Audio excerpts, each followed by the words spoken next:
எல்லாருக்கும் வணக்கம்.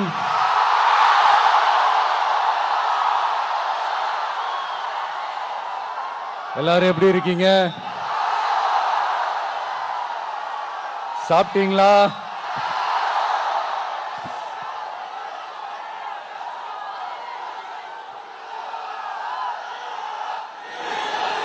அண்ணா அவர்களுக்கு ஒரு வணக்கம், பெரியார் அவர்களுக்கு ஒரு வணக்கம்.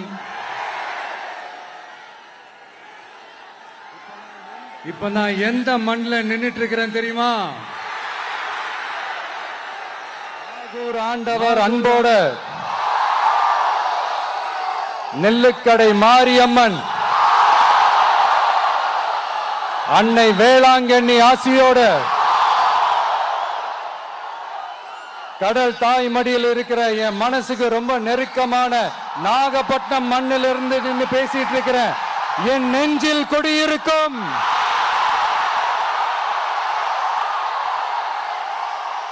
உங்கள் அனைவருக்கும் என்னைக்குமே ஒரு மீனவ நண்பனா இருக்கிற இந்த விஜயோட அன்பு வணக்கங்கள். இந்த கப்பல் இருந்து வந்து இறங்குற இந்த பொருட்களை எல்லாம் விற்கிறதுக்காக அந்த காலத்துல அந்தி கடையெல்லாம் நாகப்பட்டினத்தில் இருக்கும்னு கேள்விப்பட்டிருக்கிறேன். மீன் பிடிக்கிற தொழில், மற்ற தொழில்கள், இந்த விவசாயம், எந்த பக்கம் திரும்பினாலும் எப்படி பார்த்தாலும் உழைக்கிற மக்கள் இருக்கிற ஊர் தான் நம்ம நாகப்பட்டினம் ஊர். மத வேறுபாடே இல்லாத, அனைவருக்கும் பிடித்து போன, மத சார்பின்மைக்கு எடுத்துக்காட்டாக வாழ்ற உங்கள் அனைவருக்கும் மீண்டும் என்னுடைய சிரம் தாழ்ந்த ஸ்பெஷல் வணக்கங்கள். இந்த தமிழ்நாட்டில் இந்த மீன் ஏற்றுமதியில் 2வது இடத்துல இருக்கிறது நம்ம நாகப்பட்டினம் ஹார்பர் தான். ஆனா அங்க இந்த நவீன வசதிகளோட இந்த மீன் பதப்படுத்துற இந்த மாடர்ன் தொழிற்சாலைகள்லாம் இல்லை.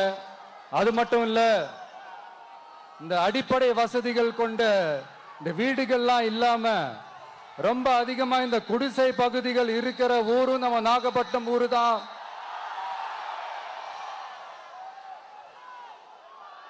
இந்த முன்னேற்றத்திற்கெல்லாம் எங்கள் ஆட்சி தான் சாட்சி.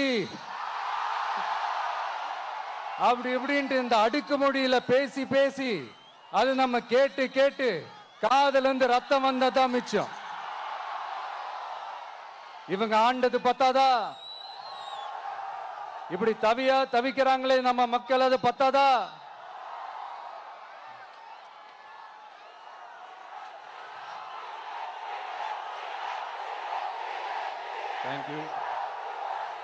தேங்க்யூ. இந்த இலங்கை கடற்படையால நம்ம மீனவர்கள் தாக்கப்படுறதையும் அதுக்கான காரணத்தை பத்தியும் அதுக்கான தீர்வை பத்தியும் நான் மதுரை மாநாட்டிலே நான் பேசியிருந்தேன். அது ஒரு தப்பா? மீனவர்களுக்காக குரல் கொடுக்கறதும் அவங்களோட நிக்கிறதும் நம்மளுடைய கடமை, நம்மளுடைய உரிமை. நான் என்ன இன்னைக்கு நேத்தாங்க அவங்களுக்காக குரல் கொடுக்கிறேன்.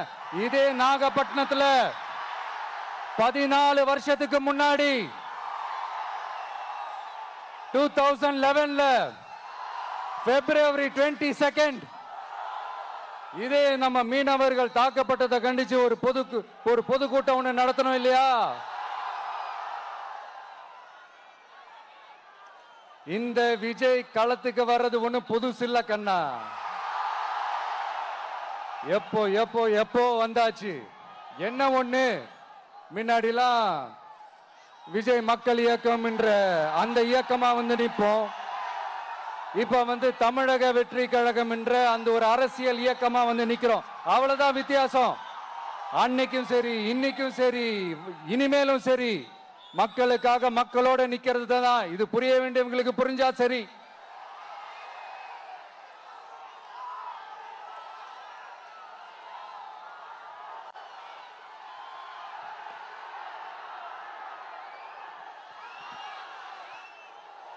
மீனவர்களுக்காக குரல் கொடுக்கிற இதே சமயத்துல நம்ம தொப்புள் கொடி உறவுகளான ஈழத் தமிழர்கள்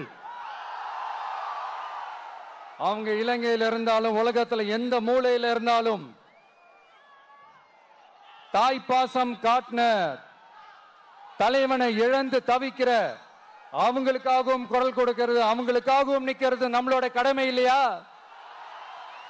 மீனவர்களோட உயிர் எந்த அளவுக்கு முக்கியமோ அந்த அளவுக்கு ஈழத் தமிழர்களோட அவங்களுடைய கனவுகளும் அவங்களுடைய வாழ்க்கையும் நமக்கு ரொம்ப ரொம்ப முக்கியம்.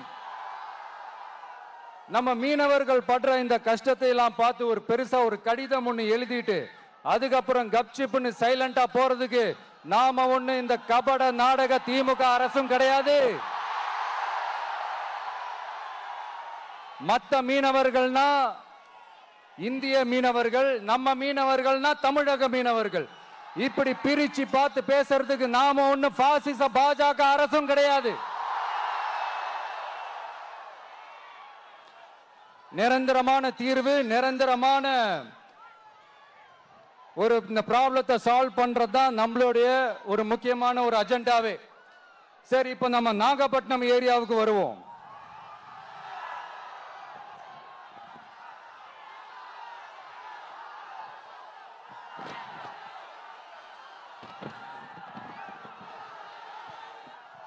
இங்க இருக்கிற மண் வளத்தை பாதிக்கிற இறால் பண்ணைகளை முறைப்படுத்தணும்.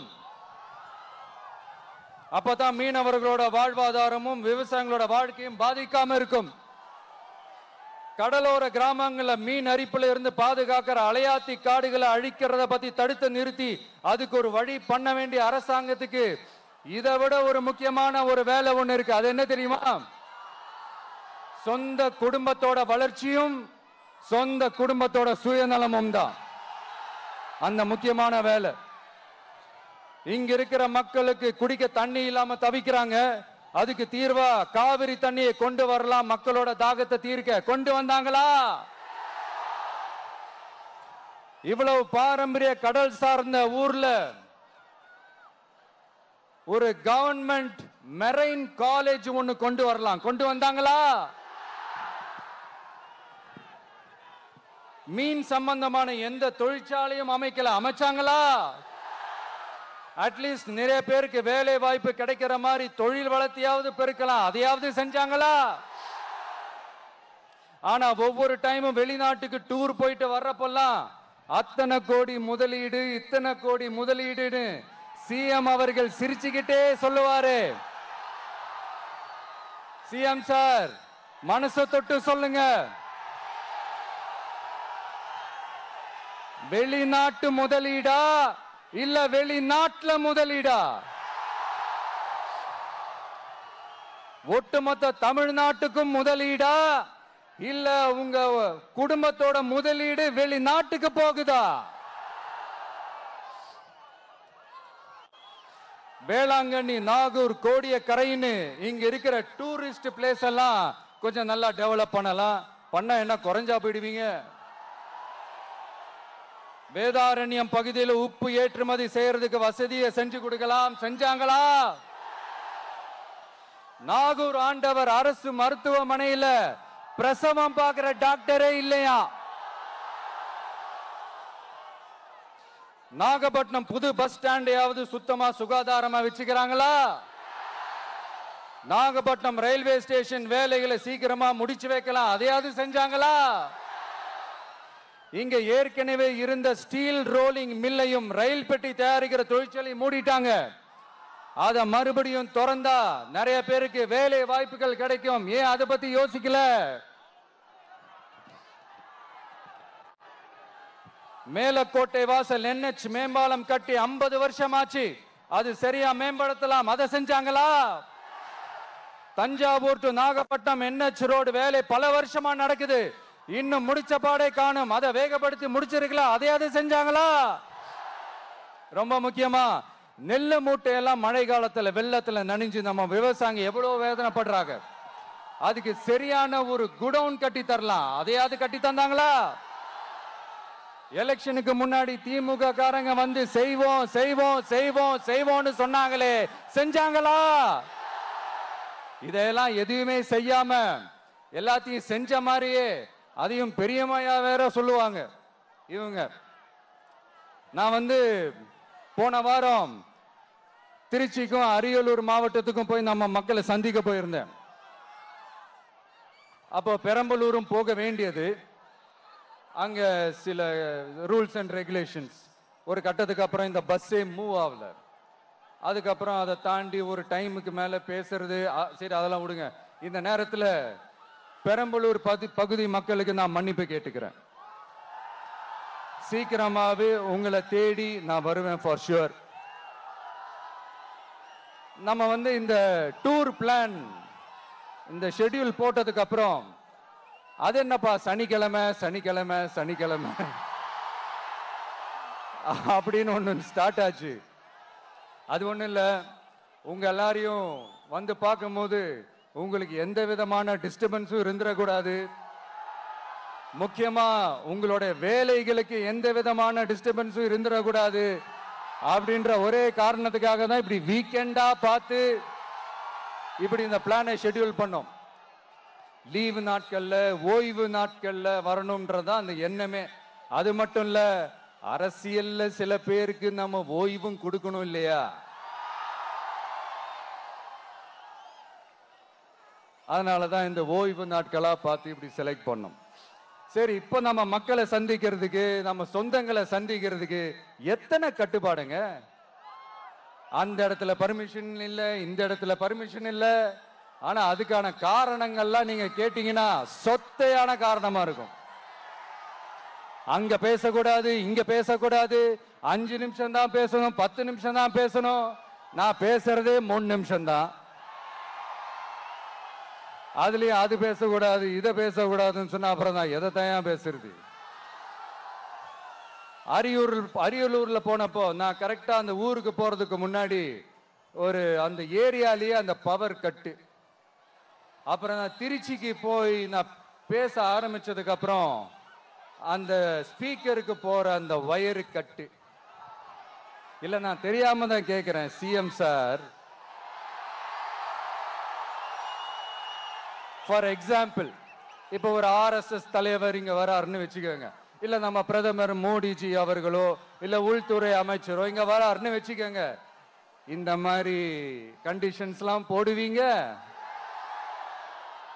இந்த மாதிரி பவர் கட் பண்ணுவீங்க, இந்த மாதிரி வயர் கட் பண்ணுவீங்க. கொஞ்சம் கட் பண்ணி தான் பாருங்களேன். முடியாதுல, பேஸ்மெண்ட் அதிரும்ல. நீங்க தான் மறைமுக உறவுக்காரர்களாச்சே. இதாவது பரவாயில்லைங்க. இதை தாண்டி ஒரு ரூல் ஒண்ணு போட்டாங்க, பஸ்ஸுக்குள்ளேயே இருக்கணுமா, பஸ்ஸை விட்டு வெளியில வரக்கூடாதான், கையை இவ்வளவுதான் தூக்கணுமா, இப்படியே வரணுமா, மக்களை பார்த்து சிரிக்காத, மக்களை பார்த்து கையசைக்காத, இப்படியெல்லாம். ஐயோ ஐயோ, நானும் என்னவோ ஏதோ நினைச்சேங்க. செம்ம காமெடியா இருக்குங்க. I am just enjoying like anything. நேரடியாவே கேட்கிறேன், சிஎம் சார் மிரட்டி பாக்குறீங்களா? அதுக்கு இந்த விஜய் ஆள் இல்ல சார், அதுக்கு நாம ஆள் இல்ல சார். என்ன செஞ்சிருவீங்க? மேக்சிமம் கொள்கைய சும்மா பேருக்கு மட்டும் வச்சுக்கிட்டு குடும்பத்தை வச்சு கொள்ளையடிக்கிற உங்களுக்கே இவ்வளவு இருந்தா, சொந்தமா உழைச்சி சம்பாதிச்ச எனக்கு எவ்வளவு இருக்கும்?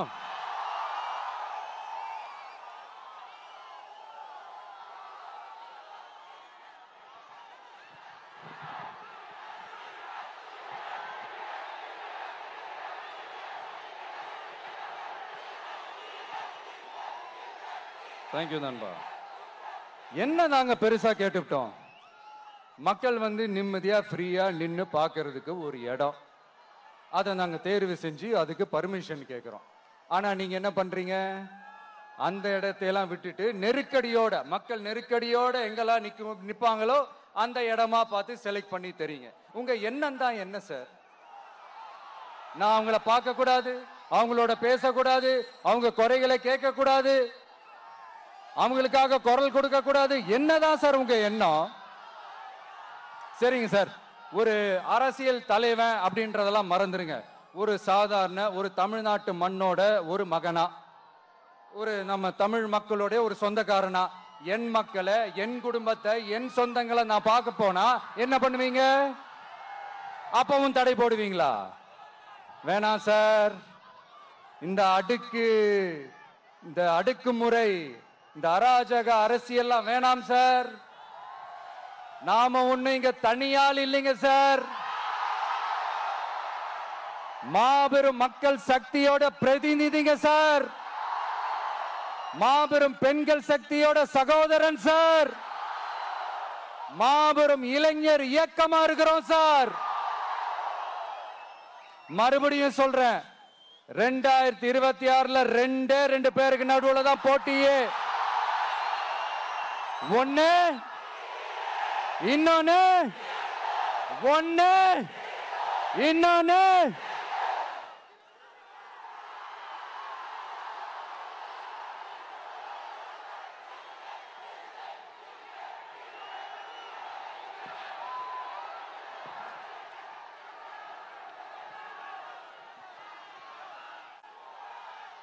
இந்த பூச்சாண்டி வேலையெல்லாம் காட்டுறதை விட்டுட்டு தில்லா கெத்தா நேர்மையா எலெக்ஷனை சந்திக்க வாங்க சார். பார்த்துடலாம் சார். கொள்கையை பேருக்கு மட்டும் வச்சுக்கிட்டு குடும்பத்தை வச்சு தமிழ்நாட்டை கொள்ளையடிக்கிற நீங்களா, இல்ல தமிழ்நாட்டில் இருக்கிற ஒவ்வொரு வீட்டுக்குள்ளேயும் ஒருத்தனா இருக்கிற நானா, இந்த விஜயா? பார்த்துடலாம் சார். இனிமேலும் இந்த தடைகள்லாம் போட்டீங்கன்னா நான் நேரடியா மக்கள்கிட்டயே பர்மிஷன் கேட்டுருவேன். மக்களே நீங்க சொல்லுங்க, நான் உங்களை பார்க்க வரக்கூடாதா? நான் உங்களோட பேசக்கூடாதா? உங்க குறைகளை நான் கேட்க கூடாதா? உங்களுக்காக நான் குரல் கொடுக்க கூடாதா? இப்படி நமக்கு தடையா போடுறாங்களே, இந்த திமுக அரசு மறுபடியும் ஆட்சிக்கு வரணுமா? உங்க நல்லதுக்காக நம்ம உங்க டிவிக்கு ஆட்சி அமையணுமா? சத்தமா சத்தமா கேட்டுச்சா மை டியர்? ஏன்பா, நான் தான் அப்பவே சொன்னல, அவருக்கு ஆசையா பாசமா கூப்பிட்டா பிடிக்க மாட்டேங்குது. ஏன்பா மறுபடியும்? கேட்டுச்சா சிஎம் சார்?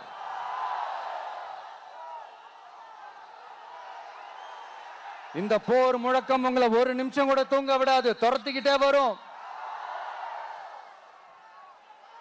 கான்பிடண்டா இருங்க, நல்லதே நடக்கும், வெற்றி நிச்சயம். மீண்டும் சந்திக்கும் வரை நன்றி, வணக்கம்.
விஜய் உயிரன வரனா